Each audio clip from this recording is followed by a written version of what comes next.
Conte pour enfants sages aux éditions Istra, La petite sirène. Premier chapitre, deux pêcheurs parlent tout bas. Deux hommes sont assis dans leur barque, un vieux et un jeune. Ils parlent tout bas, ce sont deux pêcheurs. Tous les jours, ils prennent des poissons dans la Vistule, la belle rivière, puis ils vont les vendre au marché. Au loin, vous voyez les tours et les clochers de Varsovie, la grande ville. C'est la ville du roi. Il vit dans un château magnifique. Que se disent donc les deux hommes? Ils parlent de la sirène de la Vistule. Savez-vous ce qu'est une sirène? C'est une jeune fille qui a un corps terminé comme celui d'un poisson. Elle vit dans l'eau, mais elle peut aussi se reposer sur la terre. Le vieil homme dit à l'autre: « As-tu vu la sirène de la Vistule ?»« Non, jamais. » « Elle est belle comme une rose, légère comme un oiseau. Sa voix est douce comme celle d'un violon. » Le jeune pêcheur demande: « Mais comment peut-on voir la sirène ?» Le vieux répond: « Elle ne chante que lorsque la nuit est tombée.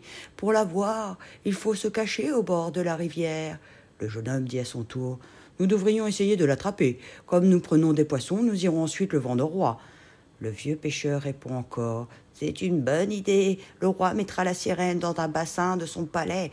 En récompense, il nous donnera beaucoup de pièces d'or. » Le soir venu, les deux hommes apportent des branches pour se cacher. La nuit tombe. Au-dessus des toits de la ville, la lune et les étoiles montent dans le ciel. Deuxième chapitre. Le chant dans la nuit. Les deux hommes sont bien cachés sous les branches. Ils ne bougent pas. Ils ont mis du coton dans leurs oreilles. Savez-vous pourquoi? Ils ne veulent pas entendre la voix de la sirène. Quand on entend ces chansons, on les trouve tellement jolies qu'on ne peut plus faire un mouvement. On est comme changé en pierre. De l'autre côté de l'eau, là-bas, la grande ville est endormie. Pas un bruit. Et tout à coup, la petite sirène est montée à la surface de l'eau. Les deux pêcheurs s'arrêtent de respirer. Comme elle est belle, la petite sirène. Ses longs cheveux blonds tombent sur ses épaules. Sous la clarté de la lune, on peut voir son visage doux. Elle paraît un peu triste. Elle lève les yeux vers le ciel, puis elle regarde la ville de Varsovie. Elle aime cette ville et ses habitants, ceux des palais et ceux des pauvres maisons. Alors elle commence à chanter. Sa voix est pure comme le cristal. La chanson triste traverse la nuit. Toutes les étoiles du ciel regardent la petite sirène et l'écoutent. Le vent ne souffle plus. Les arbres ne font pas un mouvement. Mais les deux pêcheurs n'ont rien entendu.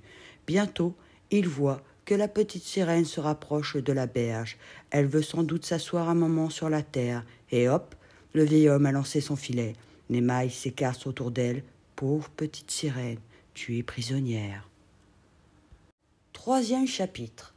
La sirène est prisonnière. Les deux pêcheurs tirent sur la corde de leur filet. Ils ramènent la pauvre petite sirène sur la berge. Elle pleure, elle se plaint. « Méchant, pourquoi m'avez-vous prise? Laissez-moi repartir, lâchez-moi !» Mais les deux hommes n'entendent rien. La petite sirène continue à crier et à verser des larmes.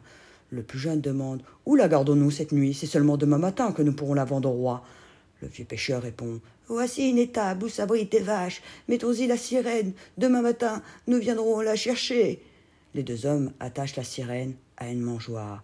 Ils ont pris une corde solide. La pauvre sirène ne pourra se détacher. Ensuite, ils s'en vont chez eux. Ils pensent à toutes les pièces d'or qu'ils recevront le lendemain. Ils sont tout heureux et sautent de joie sur le chemin. La petite sirène est assise sur la paille. Toute la nuit, elle reste ainsi, immobile. Les bonnes vaches dorment. Elles rêvent qu'elles sont dans leur belle prairie qui borde la Vistule. L'herbe est tendre et craque sous leurs dents. Mais toi, pauvre petite sirène, comme tu es triste. Les larmes coulent de tes yeux bleus, mais personne ne les voit. Enfin, le jour va venir. Une à une, les étoiles s'éteignent dans le ciel. Il commence à faire clair. Le berger du troupeau dormait près de là. Il se lève pour s'occuper de ses vaches. Le voici qui arrive. Il donne un coup d'œil par la lucarne et aussitôt il pousse un « Ah !» de surprise. Il a vu la petite sirène. Quatrième chapitre. La sirène est délivrée. Le jeune berger aperçoit la sirène, ses cheveux blonds, ses yeux tristes, et il s'écrie: « Une sirène? Mais comme elle est jolie! Qui donc l'a attachée ici? » Par la lucarne, la petite sirène a vu le visage du garçon. Elle se dit qu'il paraît aimable et gentil. Alors, pour lui, elle se met à chanter. Elle chante presque tout bas, mais une à une, les vaches se réveillent. Jamais ils n'ont entendu une si belle musique. Toutes, elles tournent leur tête vers la petite sirène. On dirait le vent qui joue dans les feuilles, ou bien encore un ruisseau dans une prairie pleine de fleurs. Le jeune berger écoute lui aussi. Il ne fait pas un mouvement. En entendant la chanson, il croit être au ciel. Il voit des fleurs, des lacs, des collines. Ou bien encore, il se promène parmi les nuages. Les nuages sont tout blancs devant un ciel tout bleu. Ou bien encore, il est entouré d'oiseaux. Des pigeons et des hirondelles volent autour de lui. Alors, la petite sirène dit au berger: « Délivre-moi, s'il te plaît. 2 hommes méchants m'ont enfermé ici. Je ne veux pas rester attaché. Je veux retourner dans la Vistule. » Le berger n'hésite pas un seul instant. Vite, il entre dans l'étable. Vite, il sort son couteau. D'un seul coup, il a coupé la corde. La corde a blessé les poignets de la pauvre sirène, mais elle ne s'en occupe pas. Elle est pressée de partir. Ah, comme elle va vite avec sa queue de poisson. Elle se retourne pour crier au berger: « Viens avec moi, viens vite !» 5e et dernier chapitre, le départ de la sirène. Le jeune berger a de la peine à suivre la petite sirène. Elle bondit si vite dans la prairie. Bientôt, ils sont au bord du fleuve. Alors, la petite sirène s'arrête et se remet à chanter. Le jour est maintenant presque levé. De l'autre côté de la Vistule, on aperçoit Varsovie. La ville est encore endormie. Mais bientôt, les fenêtres des maisons vont s'ouvrir.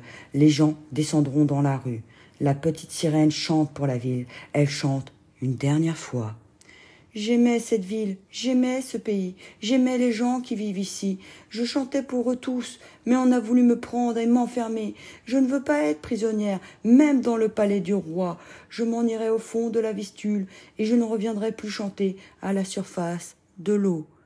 Juste à ce moment, les 2 bergers sont de retour. Ils crient au berger: « Attrapez-la, ne la laisse pas partir, tiens-la bien !» Naturellement, le jeune berger ne leur obéit pas. La petite sirène saute dans l'eau. Un instant après, on la voit disparaître pour toujours. Alors le jeune homme est si triste qu'il voudrait mourir.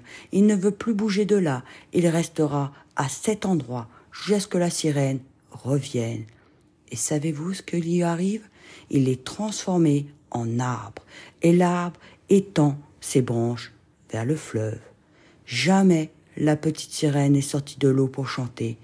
Mais quand on se promène le soir au bord de la Vistule, on entend l'eau qui murmure. C'est peut-être la voix de la petite sirène. Sur la berge, un bel arbre se penche au-dessus de l'eau. Sûrement lui aussi, il écoute et il entend cette voix si douce. Un jour peut-être, vous irez à Varsovie. Vous verrez au bord de la Vistule une jolie statue. C'est la statue de la petite sirène. Vous verrez aussi un arbre qui se penche vers l'eau. Sûrement chaque nuit, la petite sirène revient pour revoir son ami. Ils doivent se parler doucement, mais personne n'entend. Aux petits, moyens, grands kids et à tous les adultes, merci d'avoir écouté La Petite Sirène aux éditions Istra et on se retrouve bientôt pour de nouvelles aventures.